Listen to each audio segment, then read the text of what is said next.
جی بالکل، لوگ صحیح پوچھتے ہیں کہ اگر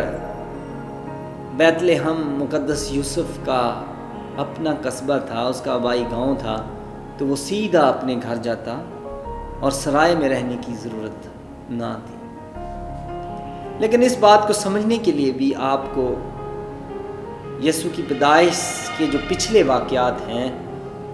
ان پر غور کرنا ہوگا اور تھوڑا سا تاریخ کو جاننے کی ضرورت ہے تاکہ آپ اس بات کو سمجھ سکیں۔ اور جس نے یہ سوال اٹھایا کہ اس کا اگر اپنا وہ گاؤں تھا تو وہ وہاں اپنے گھر کیوں نہیں آیا، اسے یہ بھی پوچھنا چاہیے تھا کہ اگر بیت لحم مقدس یوسف کا آبائی گاؤں تھا تو یوسف ناصرت میں کیا کر رہا تھا؟ سوال تو یہ کرنا چاہیے تھا، لیکن چونکہ انہوں نے یہ سوال کیا ہے لہٰذا ہمیں اس سوال کا جواب ہمیں انہیں خود دینا پڑے گا کہ یوسف ناصرت میں کیوں پہنچا۔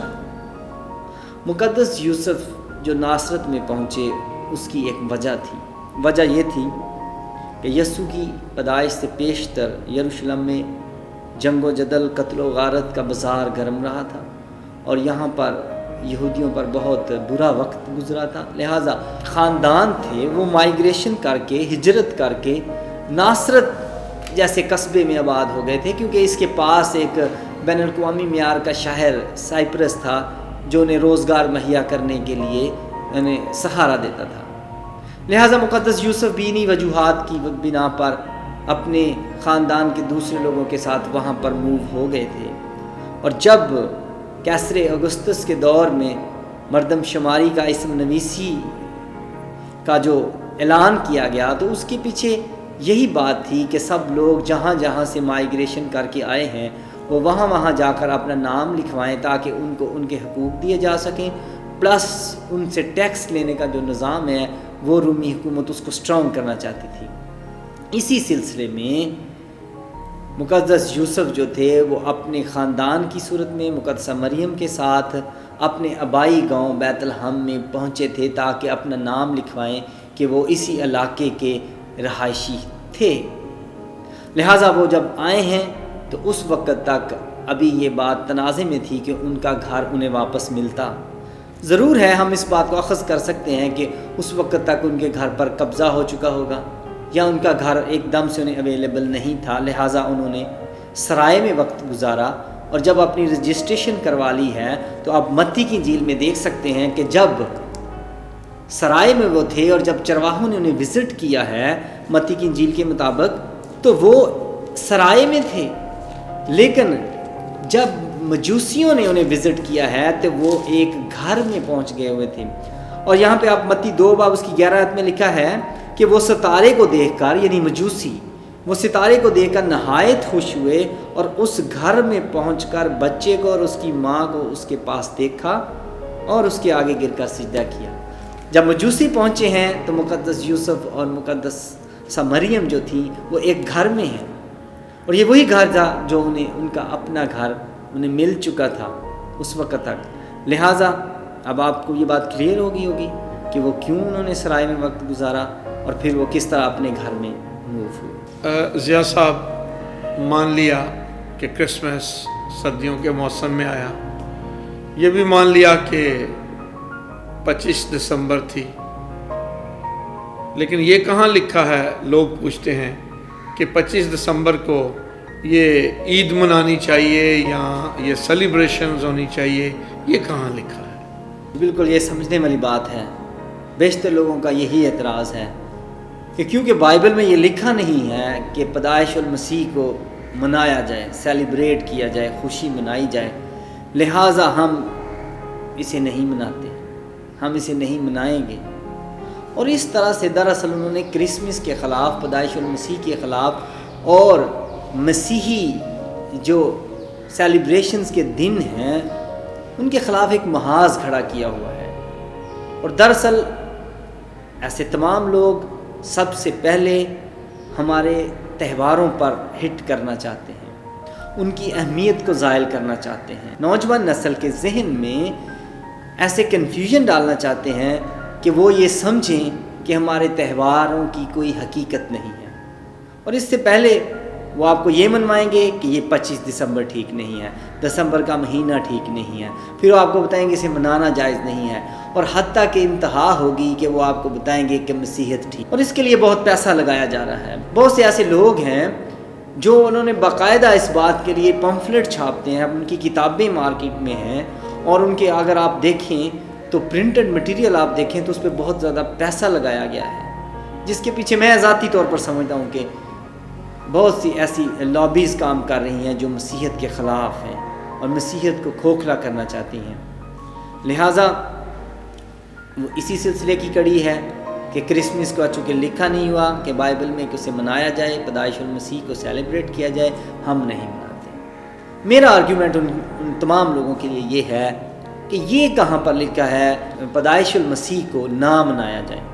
یہ بھی کہیں نہیں لکھا۔ اگر یہ نہیں لکھا کہ اسے منایا جائے تو یہ بھی نہیں لکھا کہ اسے نہ منایا جائے، لہٰذا کیس برابری کا ہے، ہمیں درمیانی راستہ ڈھونڈنا پڑے گا۔ آئیے میرے ساتھ لوکا 2 باب اس کی 10 آیت کا مطالعہ کرتے ہیں، جہاں سے میں آپ کو دکھانا چاہتا ہوں کہ اس کو منانے کے لیے ہمیں صدیوں پہلے کہہ دیا گیا ہے۔ لکھا ہے، مگر فرشتہ نے ان سے کہا ڈرو مت، کیونکہ دیکھو میں تمہیں بڑی خوشی کی بشارت دیتا ہوں جو ساری امت کے واسطے ہوگی۔ فرشتوں نے چرواہوں کو جب یسوع کی پیدائش کا سندیسہ دیا تو بتایا کہ یہ خوشی کی بشارت ہے کہ یسوع پیدا ہوا، یہ خوشی کی بشارت ہے، اور پھر یہ بشارت آج کے لیے نہیں ہے بلکہ ہوگی، ہوا کرے گی، ہمیشہ رہے گی۔ یہ سارا فیوچر ٹینس استعمال کیا گیا ہے کہ یہ خوشی کی بشارت ہوگی، اور جب یسوع مسیح پیدا ہوئے تو تب بھی یہ خوشی کی بشارت تھی۔ مقدسہ مریم نے خوشی منائی، اور لوکا 1 باب اس کی 46 آیت میں ہمیں مقدسہ مریم کے الفاظ ملتے ہیں کہ میری جان خداوند کی بڑائی کرتی ہے اور میری روح میرے منجی خدا سے خوش ہوئی۔ یسوع کی پیدائش کے بعد مقدسہ مریم کا درجہ مقدسہ ہو گیا، اور یہ ان کے لیے بھی خوشی کا دن تھا۔ اور پھر یسوع کی پیدائش پر فرشتے بھی خوش تھے، اور اگر آپ لوکا 2 باب اس کی 13 آیت میں دیکھیں تو لکھا ہے کہ یکا یک اس فرشتہ کے ساتھ آسمانی لشکر کی گروہ خدا کی حمد اور یہ کہتی ہوئی ظاہر ہوئی کہ عالم بالا پر خدا کی تمجید، اور لکھا کہ وہ یہ حمد گاتی ہوئی اتری، فرشتے گا رہے ہیں، وہ بھی خوش ہیں کیونکہ یسوع پیدا ہوا ہے۔ اور پھر اگر آپ دیکھیں چرواہوں کو جب یہ سندیسہ دیا گیا ہے، اور وہ بھی جلدی جلدی سے گئے ہیں اور انہوں نے جا کر دوسروں کو بتایا ہے کہ ہمیں یہ سندیسہ ملا ہے، انہوں نے بھی خوشی کا اظہار کیا ہے اور وہ بھی وہاں پر پہنچے ہیں۔ اور پھر یسوع مسیح کی پیدائش پر نہ صرف یہ سارا عالم خوش تھا بلکہ حقیقی چراغاں کیا گیا ہے۔ اور اگر آپ دیکھیں کہ متی کی انجیل میں لکھا ہے 1 باب اس کی 11ویں آیت میں لکھا ہے کہ وہ جو ستارہ تھا جس کی رہنمائی میں مجوسی آ رہے تھے وہ اس گھر کے اوپر آ کر ٹھہر گیا، اور جب وہ ستارہ اس گھر کے اوپر ٹھہر گیا تو اس گھر میں ایک چراغاں کا سما ہو گیا ہوگا، اور یہ وہ حقیقی چراغاں تھا جو اس دن ہوا۔ اور اسی کی نقل کرتے ہوئے آج ہم اپنے گھروں پر الیکٹرکسٹی کی مدد سے، بجلی کی مدد سے چراغاں کرتے ہیں، ہم دیے جلاتے ہیں، لیکن یسوع مسیح کی پیدائش پر حقیقی چراغاں ہوا، اور پھر حقیقی اور سندیسے بھیجے گئے لوگوں کو،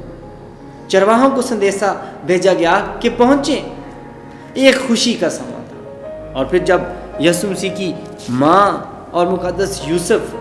اسے دکھانے کے لیے 8ویں روز کے بعد اسے ہیکل میں لے کے گئے ہیں تو وہاں پر لوکا 2 باب اس کی 25 آیت میں ملتا ہے کہ شمعون نامی ایک شخص تھا، وہ بھی اسے دیکھ کر بہت خوش ہوا ہے۔ اور پھر آگے ہمیں ملتا ہے لوکا 2 باب اس کی 36 آیت میں کہ حنا نام ایک خاتون تھی جو کہ بیوہ تھی، وہ بھی بہت خوش ہوئی۔ لہٰذا یہ سب لوگ خوش ہو رہے ہیں، اور آج ہمیں یہ بتایا جا رہا ہے کہ آپ اس دن کوئی خوشی نہ منائیں۔ لہٰذا ہمیں فرشتوں کے الفاظ پر غور کرنا چاہیے جو انہوں نے چرواہوں سے کہے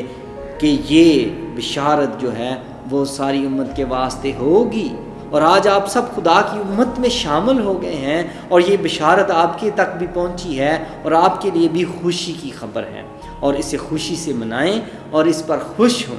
اور پھر کرسمس کی کو خوشی اور شادمانی کے دن پر منانے کے لیے ہمیں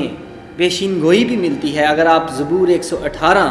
کی تلاوت کریں تو وہاں پر لکھا ہے کہ جس پتھر کو مماروں نے رد کیا وہی کونے کے سرے کا پتھر ہوگا،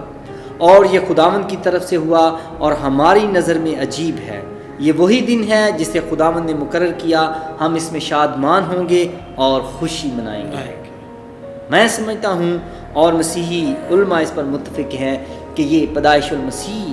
کے لیے یہ الفاظ درج کیے گئے ہیں، اور یہ خوشی کا دن ہے اور ہمیں خوشی منانی چاہیے۔ کرسمس کا دن خوشی کا دن ہے، شادمانی کا دن ہے، لوگ خوشی مناتے ہیں اور ایک دوسرے کو تحفے تحائف دیتے ہیں، لیکن کچھ لوگ ایسے بھی ہیں جو ایسی خوشی منانے سے منع کرتے ہیں